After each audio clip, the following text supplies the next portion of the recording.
नमस्कार विद्यार्थियों। आज की कक्षा में हम हिंदी के बसंत भाग 2 के पाठ 15 नीलकंठ का अध्ययन करेंगे। यह एक रेखा चित्र है जिसकी लेखिका है महादेवी वर्मा। तो आइए हम पाठ के सार के साथ साथ रेखा चित्र क्या होता है और महादेवी वर्मा जो कि लेखिका है उसका जीवन परिचय भी देखते हैं। महादेवी वर्मा, इनका जन्म फर्रुखाबाद उत्तर प्रदेश में सन 1907 में हुआ था। इनके पिता श्री गोविंद प्रसाद वर्मा विद्वान और विचारक थे तथा माता भक्त हृदय और धर्मपरायण थे। पालतू जीवों पर इनका विशेष प्रेम रहा है। इनका देहांत 11 सितंबर 1987 ईस्वी को हुआ था। इस महान लेखिका को 1956 में पद्म भूषण, सन 1988 में पद्म विभूषण से नवाजा गया था। सन 1979 में साहित्य अकादमी की सदस्यता ग्रहण करने वाली पहली महिला थी। सन 1934 में शेक्सपियर पुरस्कार व 27 अप्रैल 1982 को यामा नामक काव्य संग्रह पर ज्ञानपीठ पुरस्कार से सम्मानित किया गया था। महादेवी वर्मा द्वारा लिखित नीलकंठ एक रेखा चित्र है। आइए जानते हैं रेखा चित्र किसे कहते हैं या रेखा चित्र क्या होता है।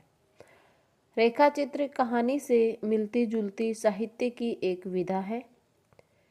यह नाम अंग्रेजी के स्केच शब्द की नापतोल से बना है।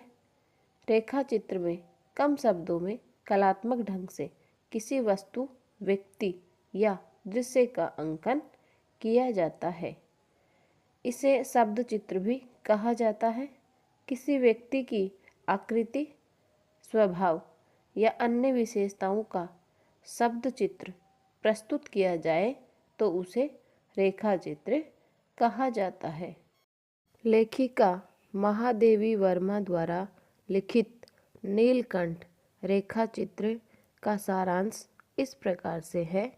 लेखिका ने प्रस्तुत पाठ में नीलकंठ व राधा नामक एक मोर मोरनी के जोड़े में कुब्जा नामक एक मोरनी के आ जाने से मची उथल पुथल का सुंदर चित्रण किया है। एक बार लेखिका बड़े मियाँ नामक चिड़िया के व्यापारी की दुकान से एक सुंदर मोर मोरनी का जोड़ा खरीद लाई। जब लेखिका ने उन्हें छोटे से पिंजरे में देखा तो लेखिका को वे किसी चित्र के समान लगे। वे देखने में इतने छोटे थे कि वे तीतर के बच्चों के जैसे लग रहे थे। लेखिका ने 35 रुपये देकर उन्हें खरीद लिया।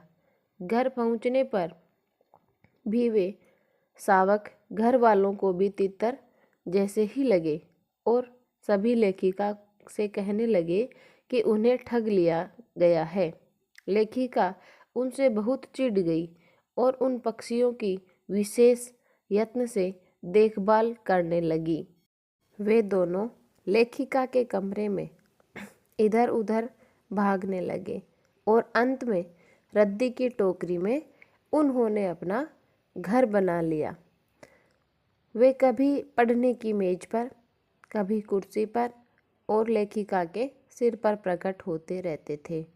लेखिका उन्हें सदा कमरे में बंद रखती थी क्योंकि उनकी बिल्ली चित्रा से उन्हें खतरा था।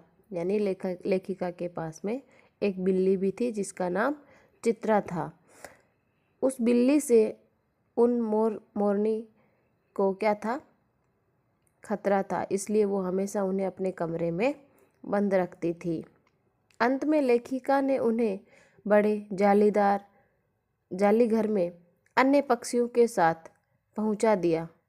सभी पक्षी उनका निरीक्षण करने लगे और वे चिड़िया घर के अन्य जीवों के आकर्षण का केंद्र बन गए। धीरे धीरे वे बड़े होने लगे तथा उनकी तितली के जीवन की भांति विकास होने लगा। मोर का नाम नीली आभा वाली गर्दन के कारण नीलकंठ तथा मोरनी का नाम उसकी छाया की तरह रहने वाली राधा रखा गया। धीरे धीरे नीलकंठ जालीघर में सेनापति की भूमिका में आ गया। सभी साथी जानवरों की देखभाल करने के साथ ही वह उसकी उदंडता पर उन्हें दंड भी देने लगा। उसने एक बार एक शिशु खरगोश की सांप से रक्षा की तथा उसे अपने पंखों की गर्म हवा में सेक कर बचा लिया। लेखिका कहती है कि भयंकर विषधर को मारने के बाद भी नीलकंठ एक क्रूर पक्षी की श्रेणी में नहीं आता, अपितु वह एक कलाप्रिय पक्षी, वीर पक्षी है। वह मेघों की सांवली छाया में कलात्मक नृत्य करते समय अपने पंखों का मंडलाकर घेरा बनाकर सहज लय ताल में नाचता था तथा राधा उसका सुंदर साथ निभाती थी।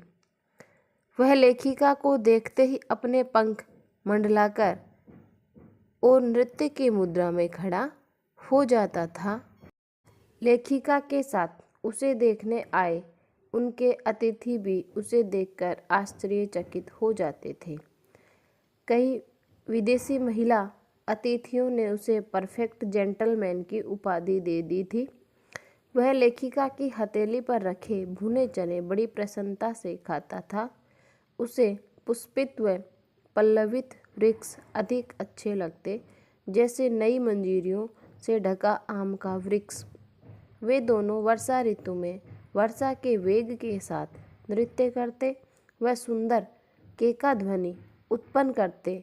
वे दोनों साथ साथ ही अपने गीले पंखों को धूप में सुखाते भी थे। उनके प्रेम की मधुर रागिनी में कुब्जा नामक एक मोरनी के आ जाने से एक असमान स्वर उत्पन्न हो गया। कुब्जा एक घायल मोरनी थी जिसे लेखिका ने 7 रुपये में खरीदा था। उसके दोनों पंजों की अंगुलियां टूट चुकी थी। लेखिका ने 1 माह तक उसकी देखभाल की, जिससे उसके घाव भरने लगे तथा वह ठूंठ जैसे पैरों पर डगमगाकर चलने लगी। उसकी इस विकृत चाल को ध्यान में रखते हुए ही लेखिका ने उसका नाम कुब्जा रख दिया। वह स्वभाव से ईर्ष्यालु थी तथा नीलकंठ व राधा का नाम उसे भाता न था। उन्हें साथ देखते ही वे राधा को मारने दौड़ती। उसने राधा की कलगी व पंख नोच लिए तथा क्रोध में आकर उसके अंडे भी फोड़ दिए। परंतु नीलकंठ राधा के साथ रहना चाहता था और कुब्जा के कारण राधा के साथ से वह वंचित हो गया था। इससे उसकी प्रसन्नता का अंत हो गया। राधा कई दिनों तक दुखी एक कोने में पड़ी रही और नीलकंठ की प्रतीक्षा करती रही। लेखिका अंत में बताती है कि आज भी वह अपने एकांकीपन के साथ दुकेली होकर नीलकंठ की प्रतीक्षा कर रही है और आषाढ़ मास में मेघाच्छत्र बादलों को देखकर अधीर हो उठती है। कभी ऊंचे झूले पर तो कभी अशोक की डाल पर चढ़कर तीव्र केका द्वारा आज भी वह नीलकंठ को बुलाती रहती है। लेखिका कहती है कि इन 3 पक्षियों ने उन्हें पक्षियों में पाई जाने वाली स्वभाव की विभिन्नता का बड़ा अनूठा ज्ञान दिया है, जो कि उसके लिए विशेष महत्व रखता है।